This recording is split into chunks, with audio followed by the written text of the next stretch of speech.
Hello and welcome to Talking Meds, a podcast from PrescQIPP, engaging conversations about medicines-related dilemmas. I'm your host, Jonathan Underhill, Medicines Clinical Advisor here at PrescQIPP.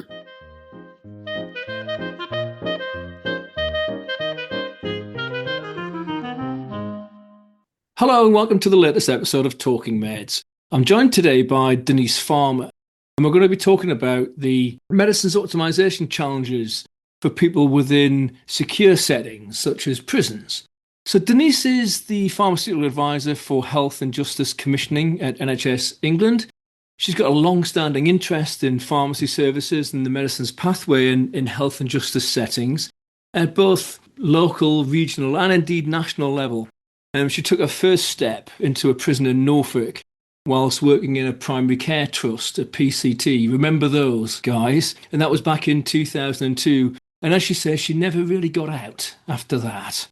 So Denise provides strategic support for commissioning of these services, and we'll talk about that in the next half an hour or so. I think this is a real opportunity for pharmacy professionals to get involved with this. Given the prevalence of mental health morbidity in detained populations, the developments in medicines use and the role of the pharmacy professionals and the pharmacy team within that is really important, and I know that's a key driver for Denise's work.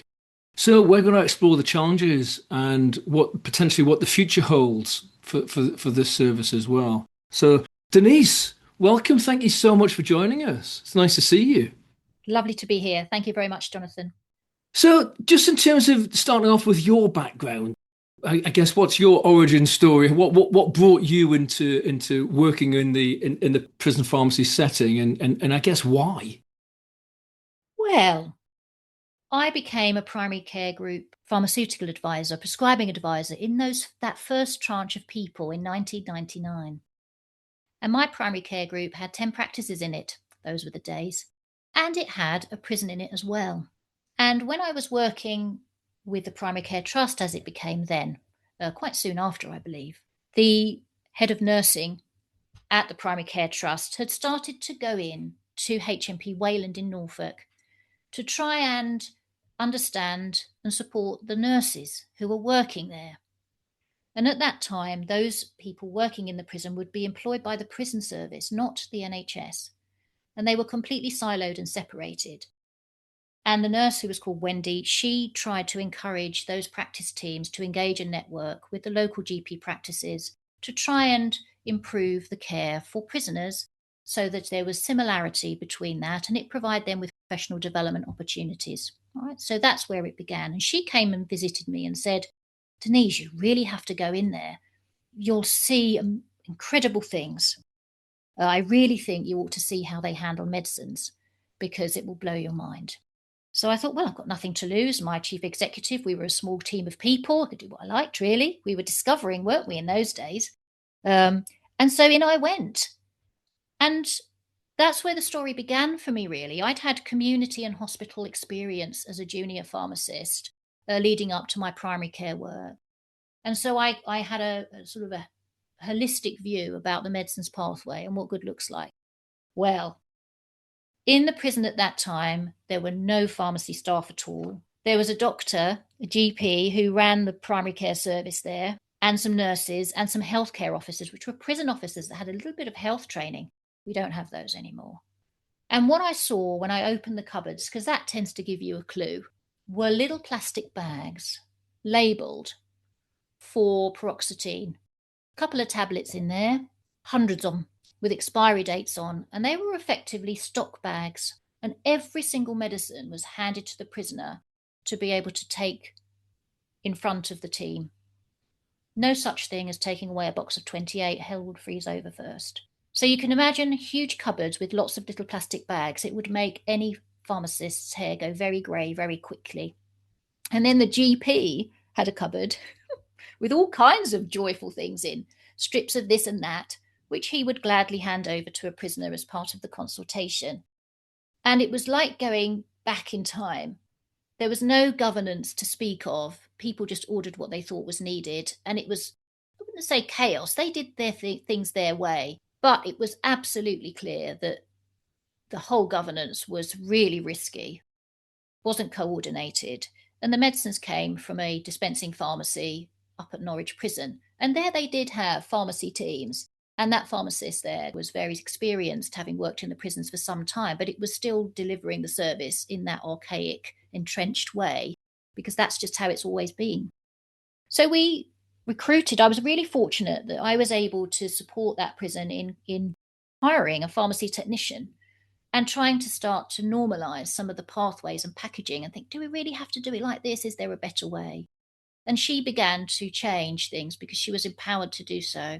And when you get a good pharmacy technician like that, and the willingness of the service to change and support from others, like the national lead for offender health at the time and colleagues who I started to network with, you can start to see how you can move things along. And that's what I did. And I really enjoyed it. And then the NHS took responsibility for the commissioning of these services. And that was the turning point. Because then we had a pharmacy services for prisoners guidance in 2003. And we were able to then work regionally. I was asked to support the regional chief pharmacist at the time in the east of England, because he had no experience in prison health, but he knew I had, to look at the pharmacy services and what good looks like, because the NHS were going to be responsible. And that's when my regional work started. And that's really the beginning of everything, because I was then asked to support the teams nationally from 2013 when NHS England came into being. And I've done that for 10 years since. So my path to what I'm doing now, as with many people who have a pharmacy career, is unexpectedly joyful. Because if somebody had said to me when I was a jobbing junior pharmacist working in a hospital or working in a community pharmacy, I thought I would be a prescribing advisor in primary care. That's what I wanted to be by the time I was in my mid-20s. I could see where that was going to grow and be of great benefit. However, if you'd have said to me, I would have ended up being a specialist in offender healthcare and prison healthcare and the other things I have to do, I just wouldn't have believed you. But I have valued doing that, and I think it's a fantastic career and is an evolving career for pharmacy practitioners. It's a fantastic place to work, and despite its challenges. So that's really where I've got to now. And that's the story, and it continues to be rewarding to see how those services have developed over that time. Yeah, again, really, I'm always fascinated to hear people's stories about where they've come from and why, or maybe, and most of it tends to be actually a little bit serendipitous, or they've said yes to something, and and as you say, you end up in this unexpectedly joyful position that you because you find out what you're good at, don't you? And then if you enjoy it and you're good at it, then it becomes a career for you, doesn't it? So I remember those days when I was at the National Prescribing Centre when prison pharmacy was taken into the NHS, and it was a little bit of what do we do here? And there were only a handful of prison pharmacists, Denise, back then. I remember us running an event at the National Prescribing Centre, and I think there was maybe about 30 people came, and it was like, that was about 3/4 of the whole of the prison pharmacy service back then. I guess things are different now, would you say? Yes, definitely. Whenever I meet with health and justice chief pharmacy leads, just to put that into context, we have 116 prisons, 5 immigration removal centres, a few young offenders institutions and secure children's homes, as well as the sexual assault services that we're responsible for directly commissioning. When I came into post, and with some of the work I'd been doing regionally before then as well, having that governance around medicines and pharmacy explicitly in the specifications that we were commissioning against was absolutely critical. So we made it mandatory for there to be a chief pharmacist or pharmacy lead for each of the providers who are commissioned to deliver the services. Because when you have the leadership, that's where things flow out from. And that's where you start to get the growth in that pharmacy service provision. It's just the way it works in anything. Good senior leadership and a mandate and support to develop those services, permissive in terms of saying this is how the medicines and pharmacy governance needs to look. When you do that, it creates that framework to enable to commission against that automatically begins to transform what patients see and receive and how you align it with what's happening in primary care, because that's our legal duty to do. So really, that's the main aspect of it in terms of reaching key people and having key people on the ground and strategically within providers to deliver the service. At the same time, we have grown that Secure Environments Pharmacy Group approach through the SPS to enable us to reach more of the frontline individuals who are actually the people that do the work. They're the best people that we have. Being able to make sure people can access the same medicines that you or I can access in the community. It's the how that becomes more complicated, and the governance that becomes where the risks lie. But those individuals can obviously, we reach them as much as we can through their SPS route and with information that we provide through those health and justice chief pharmacy leads, just like a chief pharmacist would do in a hospital setting. So that's how we have grown that. And now we're looking at over 600 pharmacy technicians working across our system. And we have at least about 120, 130 pharmacists. And we've just done a health and justice workforce survey, pharmacy workforce survey. So those figures will need refining just to make sure. But we have seen a growth, significant growth, even in the last 6 years, and a growth from practically nothing in 2001. I think that's the thing that I'm struck by, the number of pharmacists and indeed pharmacy technicians that there are now. So I guess, and we'll come on to how you all stay in touch and how you manage that network through the Specialised Pharmacy Service, SPS, who support that. But just in terms of, and I guess, I said to you before we met, Denise, what's a typical day look like for you? And you said, I don't have a typical day. and I get that. But so on a week-to-week basis, what are your particular areas of responsibility then? Well, my key responsibility, my duty, is to make sure through my role that every detained person, adult or child, can access the same medicines that everyone else can access in care and secondary care, including those specialist medicines, those high-cost drugs that you or I may get through the hospital approach. And that's through the whole patient journey, from when they come into a prison or a secure setting, when they're there, wherever they go, wherever they move around that system within the detained estate, if you like, and then ensuring that continuity of care back into the community, or in some cases with IRC detainees, deportation actually into a foreign destination. So that's huge. And you have to understand the whole of the medicines optimization, pharmacy supply chains, all of the intricacies about how we do that for people in the community in order for us to be able to commission that effectively and work with partners to make sure that on the ground it's doable. And that's money as well as the process of the medicines as well. So I have to work across a small central health and justice national team at NHS England as their subject matter expert, regional commissioners who are accountable for those services. So I will be liaising with them on a day-to-day basis about one thing or another.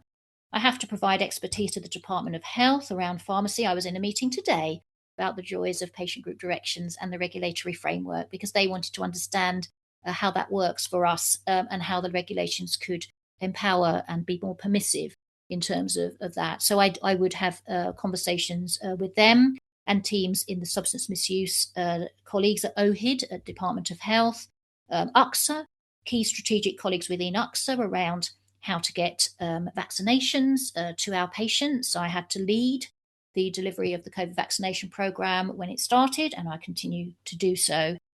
I have to make sure that I'm there, visible to pharmacy leaders. I work closely with the regional chief pharmacists and David Webb's senior teams, all of the specialists around antimicrobial prescribing, patient medication safety, all of that team, specialised commissioning teams. So everybody really. And I also have to answer parliamentary questions. I have to answer freedom of information requests and provide responses around death in custody reports where we might have a Regulation 28. And I have to work with, of course, our custodial colleagues, the Home Office, the Prison Service, some of our other colleagues who are responsible for making sure people in detained estates can actually access the healthcare they need and the medicines they need, and move them around for me so that when a prisoner is in a van, the medicines are with them, not with the patient necessarily, but with their personal property safely, confidentially, and securely, including controlled drugs. So that means that every day is different. And I have to be quite flexible in how I work my day through, and prioritize what we do.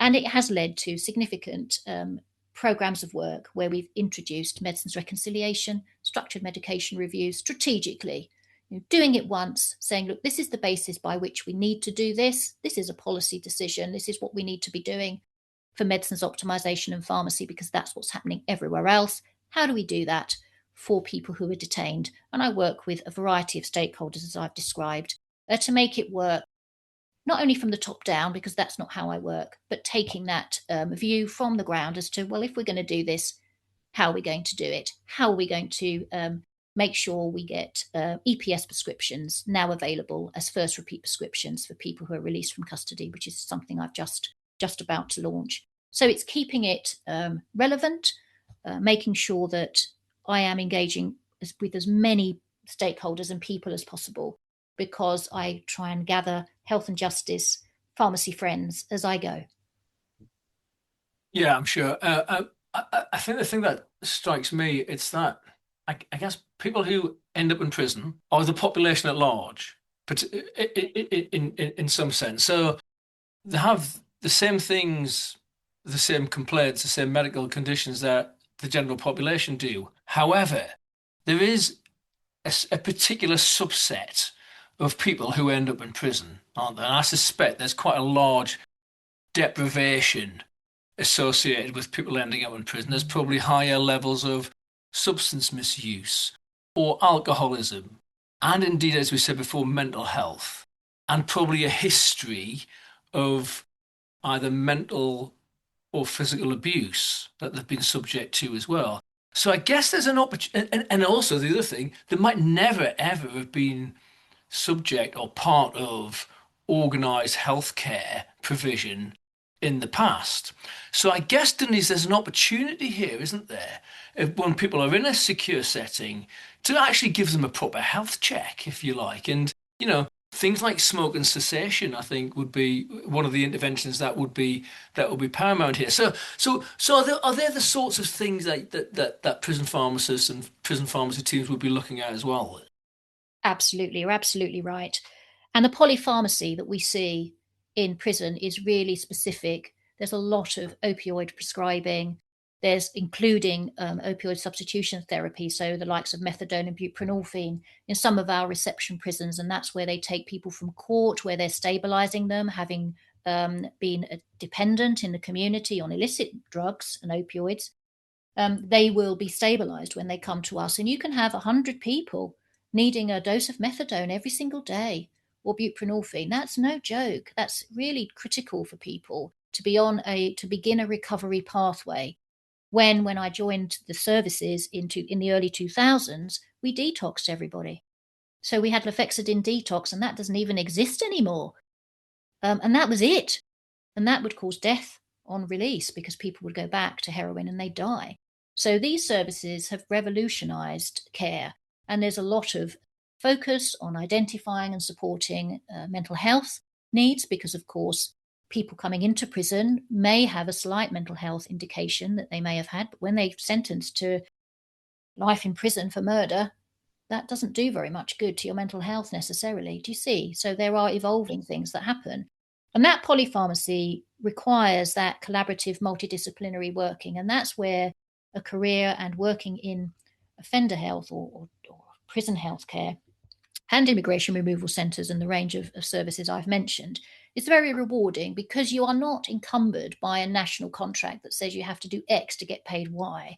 You, as a pharmacy leader or pharmacy technician, can develop that service alongside your primary care colleagues in the prison as you feel your population needs.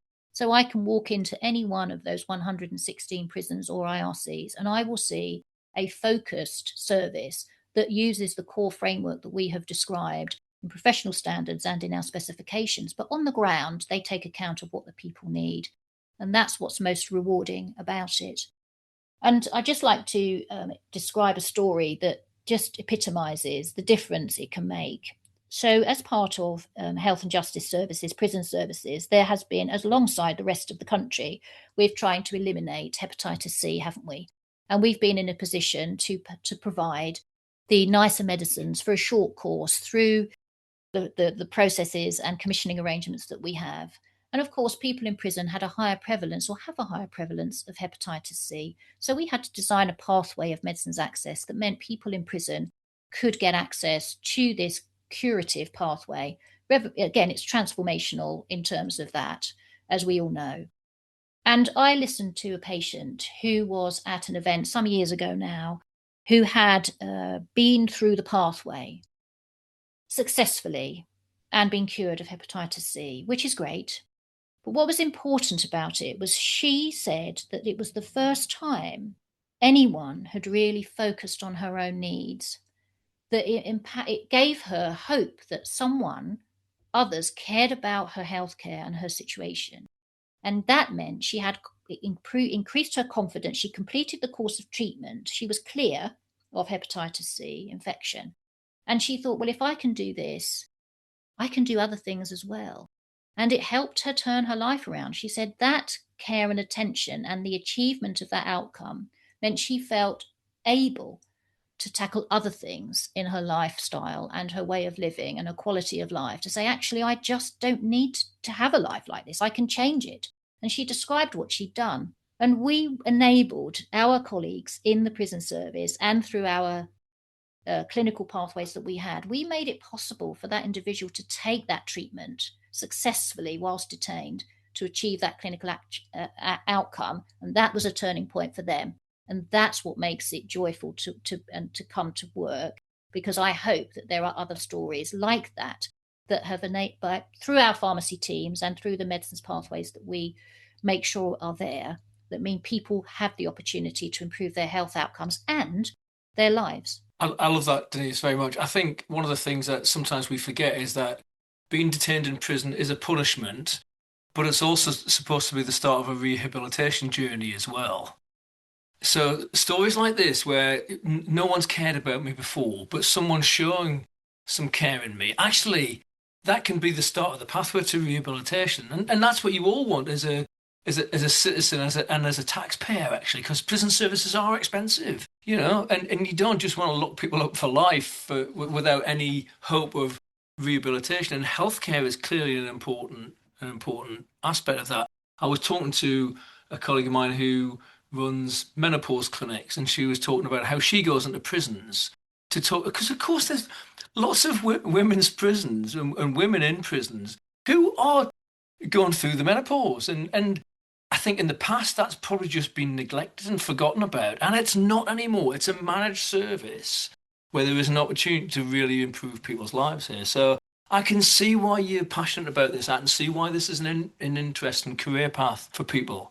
So just in terms of the future, then, and I guess how is prison services delivered now, and where is this going in the future? And I guess what are the risks associated with the NHS reforms, in particular with prison pharmacy services? Well, at the moment, the prison services are directly commissioned, as I mentioned, by NHS England. And from next April, that will transfer to the Office of Pan ICB Commissioning, where one ICB will host a range of shared services, including immunisation and vaccinations commissioning and specialised commissioning. Obviously, many of you will know that that's what's happening. So it's still that transformation and change is happening now. It's not really clear what those structures of those offices, OPICs we call them, will look like. But the fundamental basis about which how those services are commissioned and delivered will remain the same for some time. And what happens is there is a commissioning of what we call a prime provider, and that prime provider bids competitively with others, and they're awarded a contract to deliver the primary care services, the public health services that the local authorities would normally commission and provide for people in the community. And they will have dental services, ophthalmic services, physiotherapy, all those things that you would go out into primary care for. These are directly commissioned by the prime provider to a prime provider. That prime provider will then subcontract in many cases, these pharmacy supply services and some other services like mental health services or substance misuse services, or they will employ people directly themselves to provide them. But the pharmacy service itself, we have about 50 on-site dispensing pharmacies across the prisons that we have. The rest will, at the moment, unfortunately, fax or email the prescriptions out to an external dispensing pharmacy. We are moving to digitising that process. And then they would deliver those medicines back to the site for distribution and handling by those pharmacy teams. And then we commission that pharmacy supply service in line with what we expect to happen in the community in terms of the standards. And we then commission a clinical pharmacy service. And you could say that that is the same or very similar to the GP practice pharmacy team approach. Well, but we'll normally have more. We'll have pharmacy technicians who will hand medicines to patients alongside their nursing colleagues, because, of course, in a detained setting, you deliver not only the prescribing, you deliver the whole of the medicines pathway right up to handing it over like you would have in the community pharmacy scenario. And some of those medicines are given away for the person to take themselves in their cell and store like you or I would do at home. Others, like controlled drugs, are given on a dose-by-dose basis. So we have that mixed model, and that creates the complexity. And those pharmacy teams work as part of the integrated healthcare and mental health and substance misuse team. So there's absolutely that multidisciplinary, multi-professional approach, particularly important for those complex patients. Whereas at the moment in primary care in the community, you don't have that very easily. So we have that bonus of using one single digital IT system, which every clinician accesses as the clinical record for that person, whether it's a secondary mental health care need, whether it's a physiotherapy need, pharmacy need, it's all there on the system for everybody to use. And I think the opportunity that OPICs bring is that they are closer to primary care in the community than a regionally commissioned service is. There's an opportunity for those ICBs who will be accountable to integrate with those primary care teams in detained estates and make those health and justice practices one of their practices, as they would for a new GP practice opening in their area. And it's important that neighbourhoods, we've had the neighbourhood framework, that they consider people who are in a prison or an immigration removal centre in that neighbourhood. How are they accessing those commissioned services that people in the neighbourhood access, be it the local hospital, level 3 sexual health services, variety of things that our prisoners need to access and our detainees need to access, and the workforce as well. I think we've made such a lot of development, creating in the delivery of opportunities for foundation trainee pharmacists, for example, to spend 13 weeks in a detained estate. We train our own pharmacy technicians. There's opportunities for cross-sector training there, and of course, with the prescribing of the undergraduate pharmacists now, we're seeing new models of provision through the universities who want to put some placements into our settings. So that will hopefully grow those career opportunities, but it has to happen at a system level as well, so that you're maximising the opportunity to have pharmacists and pharmacy technicians being able to deliver that patient-facing care for all the time, and working across sectors, so that it's not that sector divide, if you like, ceases to exist. Just because there's a wall there, it doesn't mean that these people need to be ignored or not seen. I didn't see Wayland Prison when I used to drive by it until the nurse asked me to go in. And once I'd seen it, it's easy to integrate once you go in and see. And that's what I'm hoping will happen, so that it continues to be further integrated and normalised as part of the overall primary care family where practice happens. Yeah, I can definitely support that. I think that there's clearly some uncertainty about what's happening ahead, but there's also some opportunity there as well.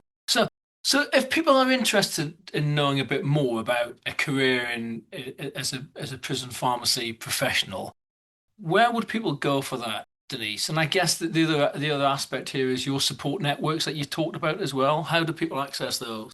Well, they can, if I would encourage every pharmacy professional working in the NHS to be registered with a specialist pharmacy service and to use their resources, so their networking opportunities, and to join us when we have the health and justice events to understand a little bit more. There are some professional standards that people could go and have a look at the RPS host for medicines optimization in secure environments. And there's also a very straightforward CPPE program for secure environment pharmacy. And that describes the basis about how it's all delivered. So you can find out a little bit more there. In the careers pages of the workforce and training and education team, they've got a pharmacy careers area, and there are some sort of statements, if you like, or blogs from different pharmacy practitioners working in different settings. And there is one for secure environments as well. And for those working in the NHS, we do have a sort of a futures platform where we put various bits and pieces in. But I think the best thing anybody can do, if they really want to understand a little bit more, and I would urge ICB medicines optimization leads, particularly those that are going to be commissioning or accountable, to go in, do what I did, go in, learn, talk to the pharmacy teams in there, invite them to join your networks, include them, encourage colleagues to go and work with them. If you're a community pharmacist and you are supplying medicines to the prison, go in. Try and take advantage of the responsible pharmacist regulations and spend an hour in a prison. You'll learn a lot in an hour because these people are passionate about what they do.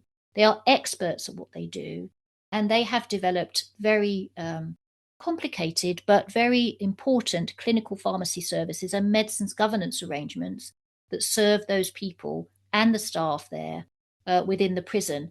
And you'll see something that is unique in many ways, but you'll see the parallels between community pharmacy, primary care pharmacy, and hospital pharmacy, with a bit of care homes thrown in, all together in one place, because they have to take the bits of all of those, mainly primary care, to deliver the service that they deliver in a responsive way. Yeah, I really like that, Denise. I think that, again, you can do some online sort of e-learning and read some policy statements or whatever, but I suspect there's nothing like actually living walking in the footsteps of people who do this on a daily, even for a short period of time. And that's probably a bit scary for people and a little bit intimidating, but getting outside of your comfort zone every now and again is a really, really good way to develop, especially if you're doing it with someone else, figuratively, or actually maybe literally holding your hand while you're doing that. So I think that's really good. Exactly. And one just thing to mention, Jonathan, if that's okay, is that I had an example of a person that I took in to a prison in London quite a few years ago now. And this person was doing it as part of a general CPD. They worked for the department and they said, we have to do some CPD. Is it possible that I could come into a prison with you and we could have a look around? This individual is a known national person and still works in the department. And I said, yeah, I wanted to build that relationship with them. So in we went to a very high secure prison in London.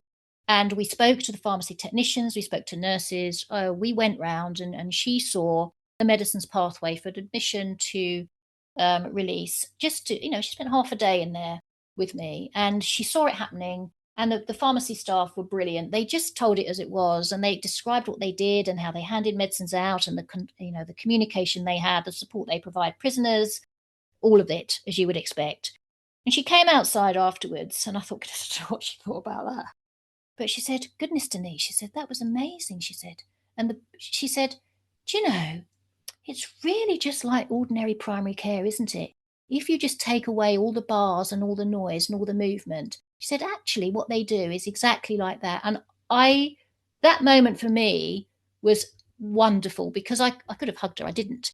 But I felt, if you as a strategic person can see that as I see it, really I do, so can everybody else. And that's what people need to understand, is that take away all of the stuff you see on the telly, like the bars and the noise and the nets and the officers. It's people accessing the medicines they need from a pharmacy and healthcare team through GPs that really want to help them and to improve the complex scenarios of healthcare that they have. And there's nothing better than it, really. Yeah, I love that. I mean, if I was starting my career again, I'd certainly be tempted to go and work in prison pharmacy. It's the one sector that I haven't actually worked in. but I'd certainly love to do that. Maybe it's not too late. I'm 57. Never too late. It's never Never too late. too late. I can go and be retrain as a prison pharmacist. Anyway, just to finish off, Denise, just to like leave listeners with the if you like the three biggest challenges for this for the sector in the future. Do you think? I think the key challenges are similar to what we have now, but with the changes, it just makes them a bit more focused, and that risk rises. But delivering access and parity in a challenging environment, where medicines abuse and diversion is more visible and actionable in the community, is going to be a key issue for us. You have it in your communities, you just don't see it except when somebody's arrested, okay? It happens on lots of street corners in other places across the community. We see it and we do something about it, and we try and minimize the risk more because it's a little bit easier to do in some respects in our enclosed environments. But that said, we don't want to prevent people from managing their own medicines. We have to balance that. The new sentencing review regulations will transform the offender flows over the next 12 to 18 months and going onwards. So we will see more offenders completing community sentences with health-related requirements. That will stretch those community services. But also, I think if people aren't going into prison, they're going to miss those opportunities that they would have if they had. And so there may continue to be unmet need in those offenders who actually don't get the opportunity to go to prison. Not saying it's a positive thing to go, but I'm saying that there are things that happen that may not have happened if they hadn't have gone in terms of their health outcomes and life changes, if you like. And of course, we will see recalls of prisoners maybe rising as the rate of admissions may change, therefore. And transfer of care is a key pinch point and a key risk in our settings, both as they come in, as they move around, and as they go. So those three touch points are where continuity of care is very difficult. And that's where we can get high risk for patients for continuing critical medicines.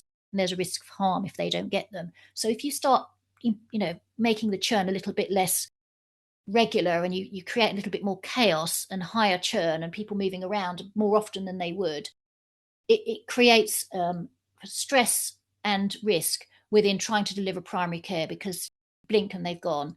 Or, oh my goodness, you've got somebody that's just coming back for 56 days or however long they'll stay, and they're going out again. So you see them and they're gone. You see them back again and they've gone again. And if you're not careful, anything that you do in those 56 days, if you can, to try and reduce their gabapentinoid use, the GP's just put them back on it. So this is, you get those issues heightened when you have a bigger churn. So some of those changes in offender flows, I think, will affect things, as will the risk of isolation for these practices if the OPICs don't continue to integrate them. Denise, that's been absolutely fascinating and indeed joyful to talk to you about this. I think all listeners will be able to hear your passion coming out here. I wasn't being flippant actually while saying about doing something like this as part of your career. I really feel like I've missed an opportunity, and I wish I'd done that if I had my time again. So hopefully lots of people will be encouraged to explore and as I say, maybe go and visit a prison pharmacy. Reach out to someone, join the networks, and see what you think. But no, thank you very much, Denise. That's been, as I say, really helpful, really useful, and I shall see you again soon. Cheers, guys. Bye. Entries for the annual PrescQIPP Awards 2026 are now open. The deadline to submit your entries is the 15th of May. This is open to all teams working within the NHS across all sectors.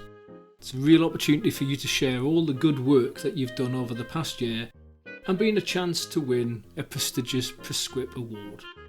Check the link in the show notes and get your submissions in now.